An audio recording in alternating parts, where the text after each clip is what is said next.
Thank you ताई.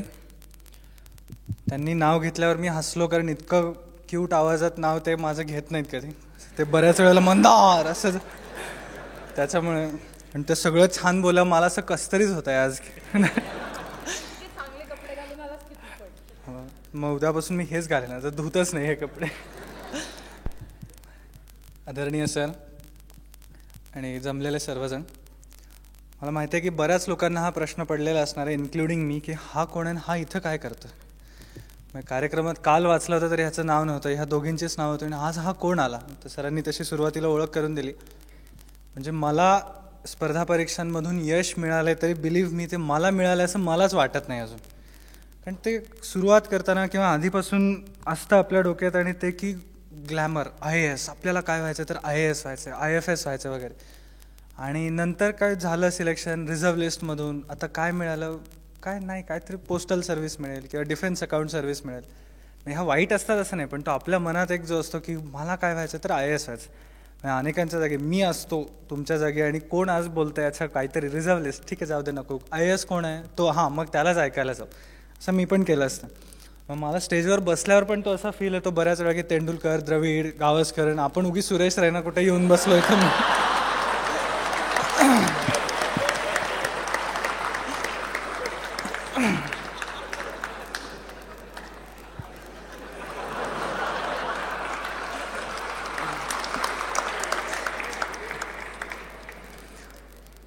तर मुळात म्हणजे मी जे काय बोलेन त्यात एक महत्त्वाची गोष्ट आहे की काय करावं ह्याच्यापेक्षा काय करू नका हे मी जास्त बोलेन.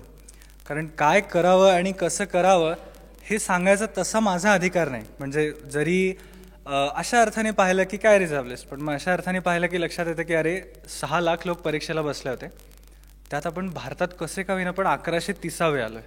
So not bad, good thing. पण परीक्षा अभ्यास म्हणून काय करायचं, तर मी खरंच म्हणेन की या कार्यक्रमाचा व्हिडिओ यूट्यूबवर असेल तेव्हा अबोली, गौरी आणि नंतर सर बोलतील हेच परत एकदा ऐका माझं ऐकण्यापेक्षा. अबोलीनी बोलताना म्हणलं आणि की UPSCचा प्रवास कसा सुरू झाला, तर माझा तो सुरू झाला साधारण बालपणी. म्हणजे माझे वडील तेव्हा परिस्थिती दुर्दैवी होती म्हणून त्यांना परीक्षा देता नाही आली, नाहीतर ते खरंच तेव्हा झालेही असते IAS. मग ते लहानपणापासून त्यांनी मनावर कळत न कळत बिंबवलं. नंतर कॉलेजात असताना हे सुरू झालं.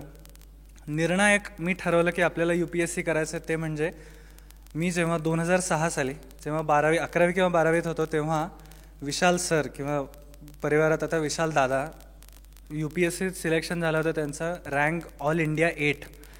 तो कार्यक्रम मला असा पूर्ण सुरुवातीपासून शेवटपर्यंत लक्षात आहे की तो उद्यान प्रसादला कार्यक्रम झाला होता. विशाल दादा आता अगदी सर्व्हिसमध्ये ही इज सर, आणि पण घरात ही is our Sachin Tendulkar. So Sachin नेहमी अरे सचिन असतो, सो तसा म्हणून आपला विशाल दादा. तो बोलताना म्हणला की मी पहिल्यांदा झालो, पण नंतर पहिल्या अटेम्प्टला IRS मिळाली, पण मग झालो नाही, थोडा डिसअपॉइंटेड होतो. मग बाम सर मला म्हणले की अरे मूर्खा परत तू होशील. मग नंतर सर बोलताना म्हणाले की बाम सर असं मूर्खा म्हणणं शक्यच नाही. मग तो पण म्हणला की हो असं. त्याच्यानंतर सर बोलले, इतका तो मला वर्बॅटिम प्रत्येक क्षणासकट लक्षात आहे. त्याच्यानंतर बाम सर काय बोलले इतकं सगळं. तेव्हापासून मी ठरवलं की आपल्याला ह्याच्यात जायचं. पण जसे गौरी किंवा सर हे लोक डिसिप्लिन्ड आहेत तसं अजिबात नाही. मी ताईंच्या बोलण्यात आलं की अतिशय अस्ताव्यस्त माणूस आहे, आरंभशूर आहे. मला अजिबात शिस्त नाही. एखादी गोष्ट नुसती सुरू करायची आणि ती तशीच ठेवून द्यायची. सो म्हणून कॉलेजात असताना मी UPSC करायचो का, तर ती नुसती हवा करायसाठी, म्हणून हो मी UPSC करतोय असं. सेकंड इयरला असताना माझी अटेंडन्स होती कॉलेजमध्ये 30-32% काहीतरी. मग कुठल्याच अर्थाने मला परीक्षेला कसं बसू द्यावा हाच प्रश्न होता. माझे सरही शहाणे, त्याच्यामुळे त्यांनी मला न विचारताच घरी फोन करून सांगितलं की ह्याच तुमचा मुलगा असा असं आहे, त्याला परीक्षेला बसू द्यायचं असेल तर तुम्ही या म्हणून. ते आले. मग वडील आले, आता काय शेवटी मग आले. ते आमचं बोलणं सुरू होतं असं. ते म्हणले का करत नाही तू, लेक्चर का करत नाही. मी त्यांना म्हटलं होतं सर मी UPSCचा अभ्यास करतोय म्हणून मी तिथं करत नाही. तर ते तसं सर म्हणले की अरे UPSCचा अभ्यास करून काय, तुला ISI व्हायचं ना, ते नंतर त्याच्या आधी डिग्री लागते ना. तर मी म्हणलं सर ISI पाकिस्तानची गुप्तहेर संस्था आहे, मला तिकडं नाही जायचं आहे. मला आहे तर ते त्यांना बहुधा रिअलाईज झालं असं आता, म्हणून मग ते सोडून दिलं त्यांनी मला. पण मग नंतर त्या काळात लहानपणापासून वाचनाची आवड होती, चांगल्या गोष्टींची आवड होती, म्हणून मग चांगल्या गोष्टी अनेक शिकत गेलो. त्यात सरांचे काही व्याख्यानं ऐकली. मग त्याच्यानंतर हा एक ठरलेला नियम असायचा की सर जिथे कुठे आणि जे काही व्याख्यान असेल ते आपण जाऊन ऐकायचं. म्हणून मग सरांची जवळजवळ सगळी, अगदी 1-2 वगळता जवळजवळ सगळी व्याख्यानं मी त्या काळात ऐकलेली आहेत. मग त्याच्यानंतर इंजिनिअरिंगनंतर कंपनी प्रायव्हेट जॉब कॅम्पस रिक्रुटमेंटमध्ये मिळाला. मग तो काही काळ केला, मग तो सोडून दिला. मग नंतर इकडे आलो आणि त्याच्यानंतर आता पहिला अटेम्प्ट दिला, मधल्या बाकीच्यापेक्षा पहिला अटेम्प्ट दिला. ते मेन्स लिहित असतानाच मला माहिती होतं की भाऊ आपलं काही खरं नाही यावेळी, मग हा अटेम्प्ट आपण होत नाही. मग त्याच्यानंतर दुसरा अटेम्प्ट, मधल्या काळात चाणक्यमध्ये पूर्णवेळ कार्यकर्ता म्हणून पण रुजू झालो होतो. मग सरांसोबत कामही करताना अजून जास्त गायडन्स. मग त्यात दुसऱ्या अटेम्प्टच्या वेळेला परीक्षा देत असताना मला हे लक्षात आलं होतं की आपण पास होणार आहोत, आता इंटरव्ह्यू आणि ह्या मार्कांवरून रँक ठरेल जी काय. मग पास झालो. त्याच्यानंतर इंटरव्ह्यूचा कॉल. मला आठवतं आहे पास झाल्यानंतर मी सरांच्या पाया पडायला गेलो तर अच्छा इट्स ओके, मला काय फार ह्याचं विशेष वाटलं नाही. म्हणले सर कारण तू होणारच होता, आता IAS, आता दुसरं काही नाही. म्हणलं यस. मग ते इंटरव्ह्यू तो पण खूप छान झाला. मला ॲक्च्युली मागच्या वर्षी इंटरव्ह्यूला बऱ्यापैकी चांगले मार्क होते. आणि नंतर काही नाही, नंतर रिझर्व्ह लिस्ट ही वर्षभराने येते हो, ते मधलं वर्ष काहीच नाही. मग ते तो शॉक खूप वाईट होता, कारण की आपण एवढं केलं आणि तरी झालं नाही वगैरे. ठीक आहे. मग ते त्या काळातच काय सुरुवातीला माणूस दुःखी असतो, तो झाला. मग त्याच्यानंतर परत तिसरा अटेम्प्ट हा दिला की आता यावेळी सगळाच अभ्यास करायचा, काही ठेवायचंच नाही आणि सगळं करायचं. मग हा तिसरा दिला. प्रिलिम अर्थात माहितीच होतं की होणारच होत. प्रिलिम दिली. मेन्स यावेळी तर मला एवढा कॉन्फिडन्स होता की द्यायच्या आधीच माहिती होतं आपण होणार आहोत म्हणून. ते नंतर लक्षात आलं की अरे असं नाही म्हणून थोडं. मेन्स यावेळी अभ्यासही एवढा केला होता की खरोखर सरांनी म्हणजे विच आय थिंक की मेन्सच्या मार्कांपेक्षा अभ्यासाचं माझं स्किल काय, तर सरांनी वर्गात माझा पेपर दाखवला होता की कोणाला जर खरंच चांगला पेपर बघायचा असेल तर मंदारचा बघा म्हणून. नंतर मेन्स दिली पण नाही झालो. मग त्याच्यानंतर I was in severe depression की काय आता काय आपल्या आयुष्यात चाललं आहे. ते हा काळ फार वाईट असतो. फेसबुक उघडा, कुठल्या तरी मित्राचं लग्न झालेलं आहे.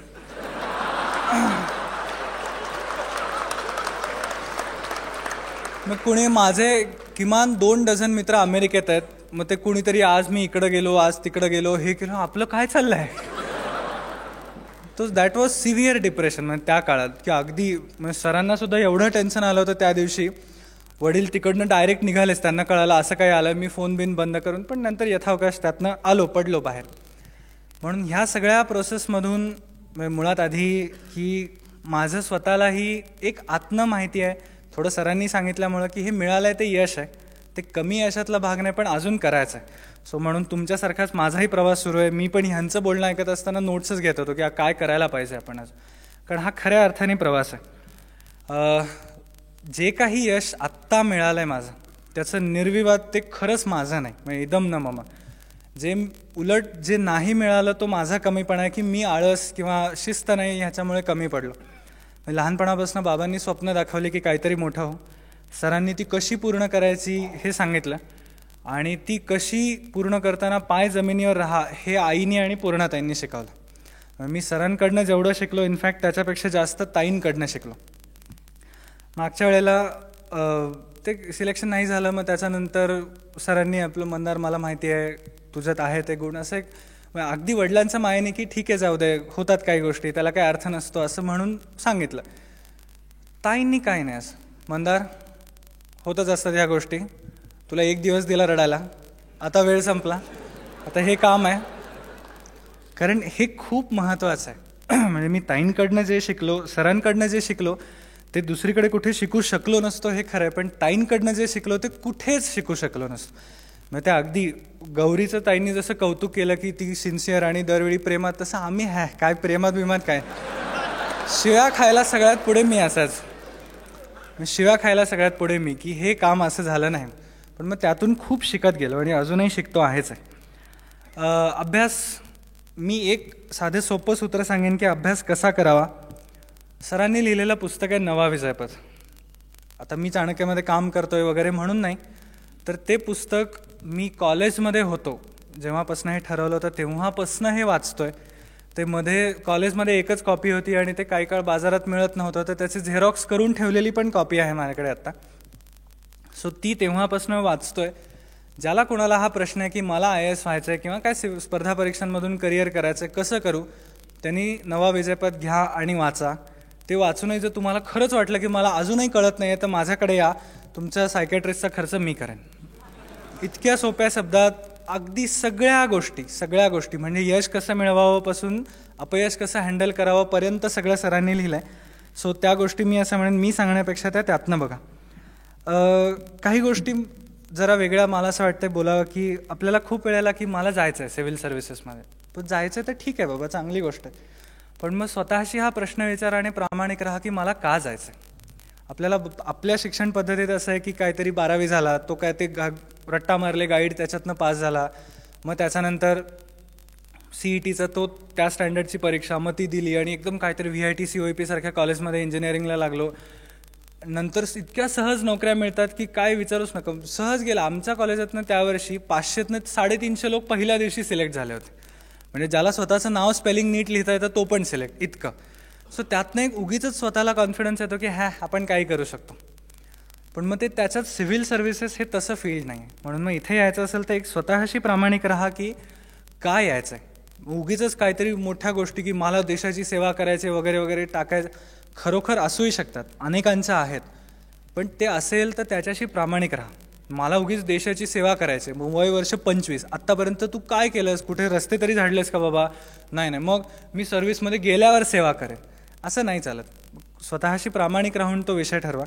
दुसरं की ही परीक्षा, गौरी म्हणली तसं अगदी खरं आहे की ही परीक्षा म्हणजे इतर कुणाशी कॉम्पिटिशन नाही आहे, तर ही तुमची स्वतःशी असलेली कॉम्पिटिशन आहे की तुम्ही नेमके कुठे आहात.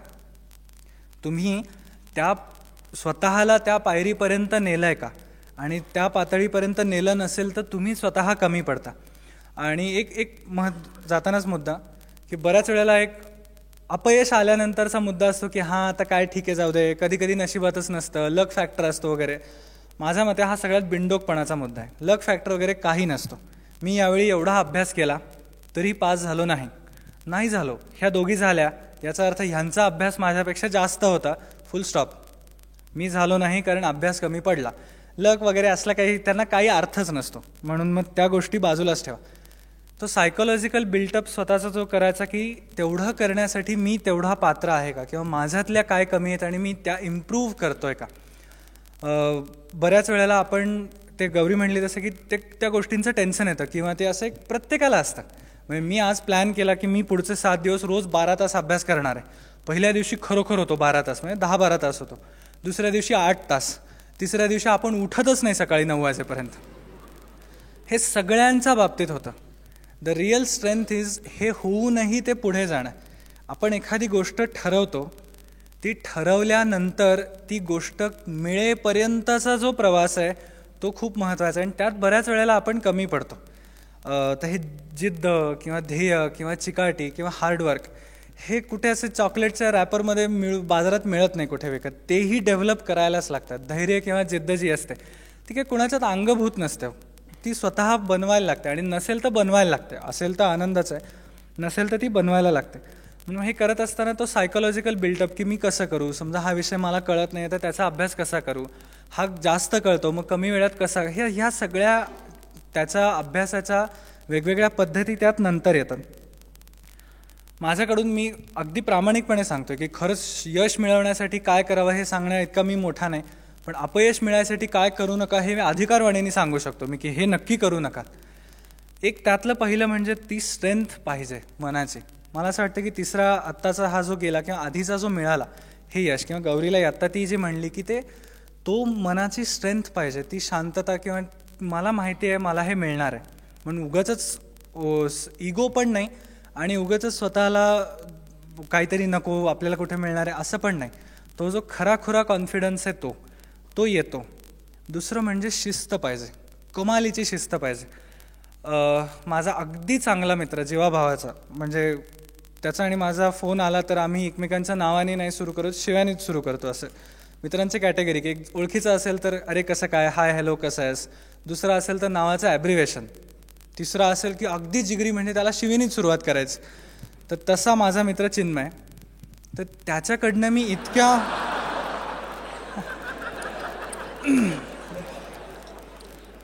तर चिन्मयकडनं इतक्या गोष्टी शिकलो मी की हार्डवर्क करण्याची त्याची जी कपॅसिटी आहे, किंवा आता मी ठरवलं अभ्यास करायचं तर करायचं, हे जे त्याच्याकडनं मी शिकलो, अजूनही अंगीभूत करतोय, अजून पूर्ण आलंय असं नाही, पण तो मुद्दा सगळा. आणि ती डिसिप्लिन पाहिजे की दरवेळेला आपण स्वतःशी ऑनेस्ट राहिलं आणि ठरवलं की एक काय मूव्ही बघावं वाटतोय आत्ता, एक पिक्चर बघूया 2 तास असं म्हणून ठरवलं, तर 2 तासानंतर परत गप अभ्यासाला बसता आलं पाहिजे. मग मी जर ठरवलं की नाही आता मला बोर होतंय, पिक्चर बघावं, 2 तास पिक्चर, मग अजून एक पिक्चर, मग असं ते पुढे पुढे पुढे वाढत राहतं. म्हणून ही डिसिप्लिन खूप महत्त्वाची, आणि ती जशी आपल्या व्यक्तिमत्वाची तशीच अभ्यासाची. मग ते ह्यातनं सगळ्या गोष्टी येतात की मग तुम्ही उत्तर लिहिताना ते कोणत्या पद्धतीने लिहिताय, इंटरव्ह्यूला विचारलेल्या प्रश्नाला उत्तर कोणत्या पद्धतीने देताय, ह्या सगळ्या गोष्टीतनं ते जज केलं जातं. अगदी शेवटचा मुद्दा, आणि मला माहिती आहे की तुम्हाला सगळ्यांना सरांना ऐकायचं आहे, की हा सगळा प्रवास हा वृक्ष नाही आहे. ह्या सगळ्या प्रवासात आपण खूप काही शिकतो. म्हणजे एक तर नक्की आहे की UPSC तुम्हाला फिलॉसॉफर बनवते, की तुम्ही स्वतःच असं आयुष्य म्हणजे हे आहे वगैरे असं बोलायला लागता.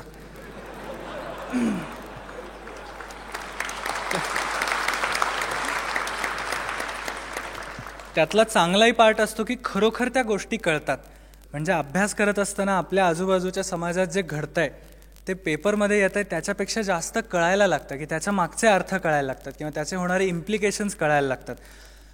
आम्ही विदर्भ दौऱ्याला गेलो होतो तेव्हा नक्षलवाद्यांशी अगदी खूप भेटलो, प्रत्यक्ष शेकहँड पण केला मी एका नक्षलवाद्याला. तर तो जो प्रश्न कळतो किंवा त्यातनं जे देशाचे प्रश्न कळतात ते असे इतर कळत नाहीत. सो म्हणून ही प्रोसेस ही वृक्ष नाही आहे, ती एन्जॉय करण्यासारखी गोष्ट आहे. सरांकडनं हे नेहमी शिकलो मी की जी प्रोसेस आहे ती एन्जॉय करा. अपयश कधीतरी येणारच आहे, आत्ता येईल नंतर येईल. यश अपयश हे तुमच्या अभ्यासासोबत काही अशा गोष्टींवर अवलंबून असतं की ज्यात तुम्ही काही करू शकत नाही, पण ती प्रोसेस आहे जी ती एन्जॉय करायची. त्याच्यामुळे ते करतोय. आणि ताई म्हणल्या तसं की आता यावर्षी आहे तर या द पाथ स्टील कंटिन्यूज, म्हणजे द जर्नी स्टील कंटिन्यूज, की हाही परत अटेम्प्ट देऊन परत एकदा पुढे इथे यायचं आहे. त्याच्यामुळे मी माझ्याहीसाठी जसं तुमच्यासोबत तुम्हालाही शुभेच्छा देतो की लवकरच तुमच्यातलेही अनेक जण इथं आमच्यासोबत असोत. थँक्यू.